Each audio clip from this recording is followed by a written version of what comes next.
रावण का पुनः मारीच के पास जाना।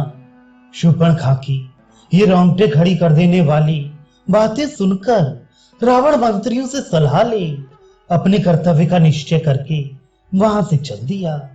उसने पहले सीता हरण रूपी कार्य पर मन ही मन विचार किया, फिर उसके दोषों और गुणों का यथावत ज्ञान प्राप्त करके बलाबल का निश्चय किया। अंत में ये स्थिर किया कि इस काम को करना ही चाहिए। जब इस बात पर उसकी बुद्धि जम गई, तब वह रमणीय रथशाला में गया।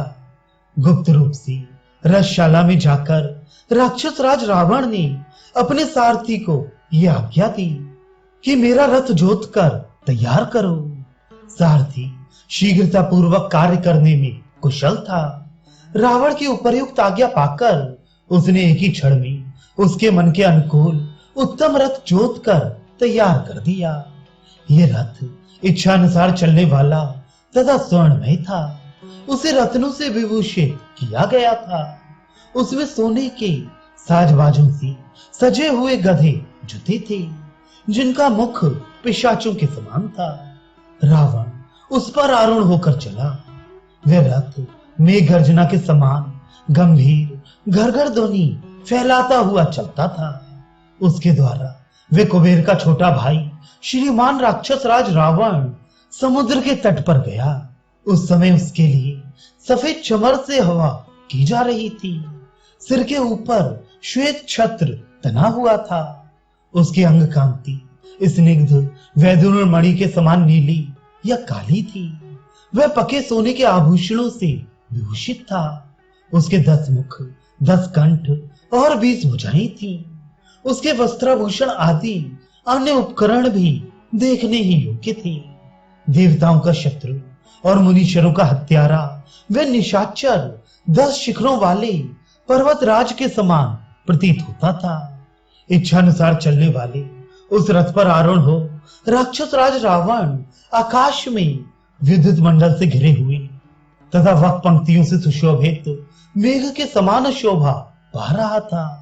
पराक्रमी रावण पर्वत युक्त समुद्र के तट पर पहुंचकर उसकी शोभा देखने लगा। सागर का वह किनारा नाना प्रकार के फल फूल वाले सहस्त्रों वृक्षों से व्याप्त था। चारों ओर मंगलकारी शीतल जल से भरी हुई पुष्करणियां और वेदिकाओं से मंडित विशाल आश्रम उस सिंधु तट की शोभा बढ़ा रहे थे। कहीं कदली वन और कहीं नारियल के कुंज शोभा दे रहे थे। साल, ताल, तमाल तथा सुंदर फूलों से भरे हुए दूसरे दूसरे वृक्ष उस तट प्रांत को अलंकृत कर रहे थे। अत्यंत नियमित आहार करने वाले बड़े बड़े महर्षियों, नागों, गरुड़ों, गंधर्वों तथा सहस्त्रों किन्नरों से भी उस स्थान की बड़ी शोभा हो रही थी। काम विजयी सिद्धों, चारणों, ब्रह्मा जी के पुत्रों, वानप्रस्थों, भाष गोत्र में उत्पन्न मुनियों, बाल खिल्य महात्माओं तथा केवल सूर्य किरणों का पान करने वाले तपस्वी जनों से भी वह सागर का तटप्रांत सुशोभित हो रहा था। दिव्य आभूषणों और पुष्पमालाओं को धारण करने वाली तथा क्रीड़ा विहार की विधि को जानने वाली सहस्त्रों दिव्य रूपणी अप्सराएं वहां सब ओर विचर रही थी।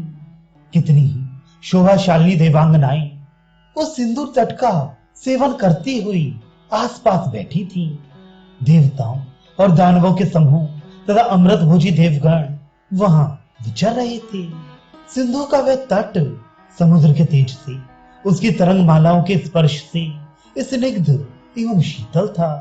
वहां हंस, क्रौंच तथा मेढक सब ओर फैले हुए थे और सारस उसकी शोभा बढ़ा रहे थे।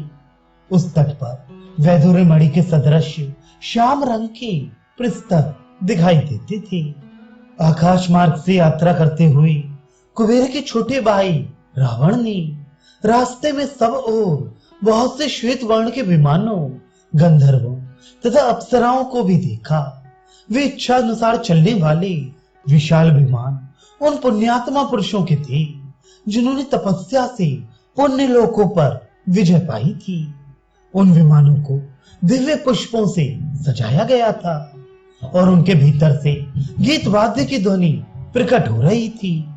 आगे बढ़ने पर उसने जिनकी जड़ों से गोंद निकले हुए थे ऐसे चंदनों के सहस्त्रों वन देखे, जो बड़े ही सुहावने और अपनी सुगंध से नासिका को तृप्त करने वाले थे।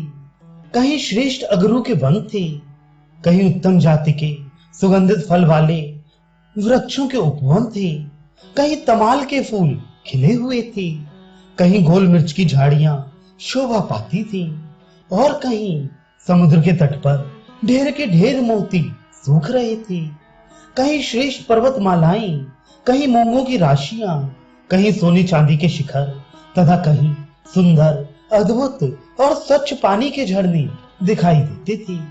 कहीं धन धान्य से संपन्न स्त्री रत्नों से भरे हुए तथा हाथी, घोड़े और रथों से व्याप्त नगर दृष्टिगोचर होते थे।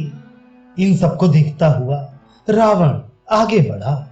फिर उसने सिंधु राज के तट पर एक ऐसा स्थान देखा जो स्वर्ग के समान मनोहर, सब ओर से समतल और स्निग्ध था।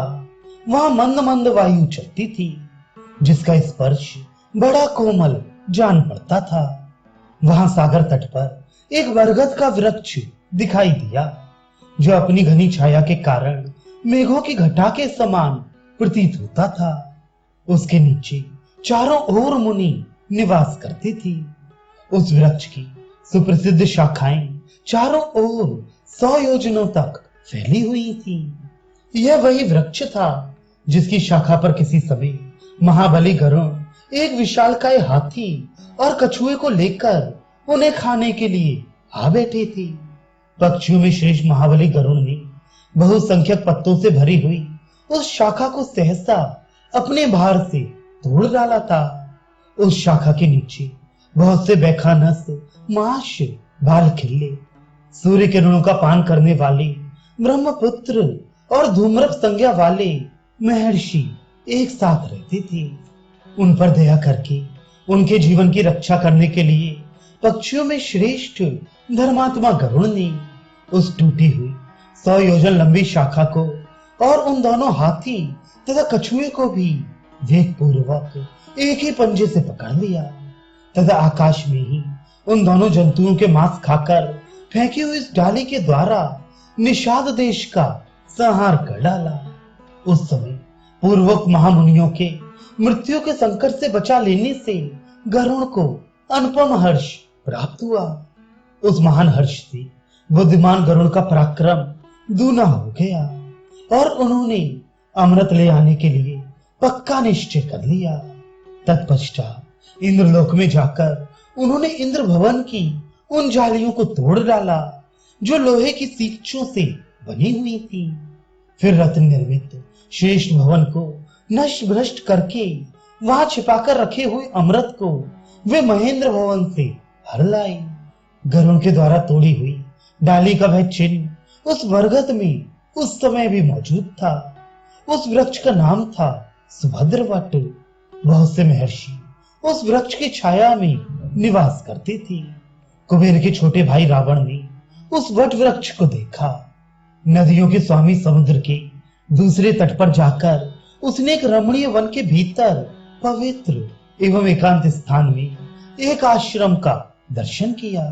वहां शरीर में काला मृग चर्म और सिर पर जटाओं का समूह धारण किए नियमित आहार करते हुए मारीच नामक राक्षस निवास करता था।